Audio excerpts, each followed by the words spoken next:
Collectivists and individualists both agree that human rights are important, but they differ over how important compared to other values, and especially over the origin of those rights. Rights are not tangible entities that can be viewed or measured. They are abstract concepts held in the human mind. They are whatever men agree they are at a given time and place. Because of the great diversity in the concept of human rights, they cannot be defined to everyone's satisfaction. But if we wish to live in a culture with the optimum amount of personal freedom, then we must be serious about a preferred definition of human rights. Because if we have no concept of what our rights should be, then it is likely that we will live under a definition not to our liking. The first thing to understand as we work towards a useful definition of rights is that their source determines their nature. This will be covered in greater detail further along, but the concept needs to be stated here. If we can agree on a source of rights, then we will have little difficulty agreeing on their nature. For example, if a security guard is hired by a gated community to protect the property of its residents, the nature of the guard's activity must be limited to the activities that the residents themselves are entitled to perform. That means the guard may patrol the community and, if necessary, physically deter burglaries and crimes of aggressive violence. But the guard is not authorized to compel residents to send their children to bed by 10 PM or to donate to the Red Cross. Why not?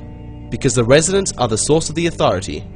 The nature of the authority cannot include any act that is denied to the source, and the residents have no right to compel their neighbors in these matters. In societies that have been sheltered for many generations from war and revolution, it is easy to forget that rights are derived from military power. That is their ultimate source. Initially, rights must be earned on the battlefield. They may be handed to the next generation as a gift, but they are always purchased on the battlefield. The Bill of Rights of the United States Constitution is a classic example. The men who drafted that document were able to do so only because they represented the colonists who defeated the armies of Great Britain.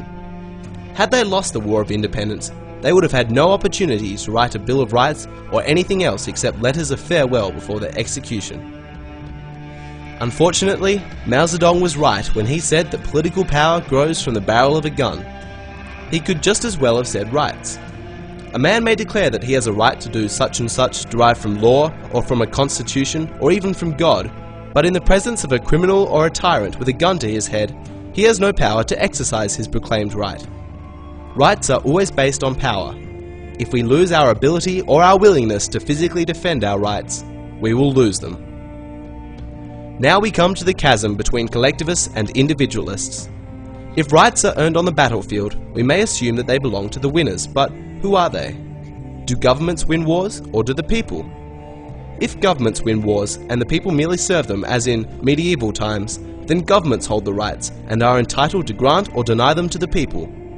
On the other hand, if people win wars and governments merely serve them in this matter, then the people hold rights and are entitled to grant or deny them to governments. If our task is to define rights as we think they should be in a free society, then we must choose between these two concepts. Collectivists choose the concept that rights come from governments and that people are the servants. Individualists are nervous about this assumption because if the state has the power to grant rights, it also has the power to take them away, and that concept is incompatible with personal liberty. The view of individualism was expressed clearly in the United States Declaration of Independence, which said, "We hold these truths to be self-evident, that all men are created equal, that they are endowed by their Creator with certain unalienable rights, that among these are life, liberty, and the pursuit of happiness, that to secure these rights, governments are instituted among men." The assumption is that rights are the innate possession of the people.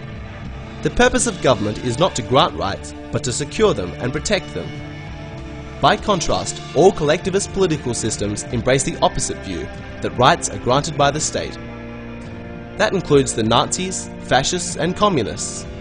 It is also a tenet of the United Nations.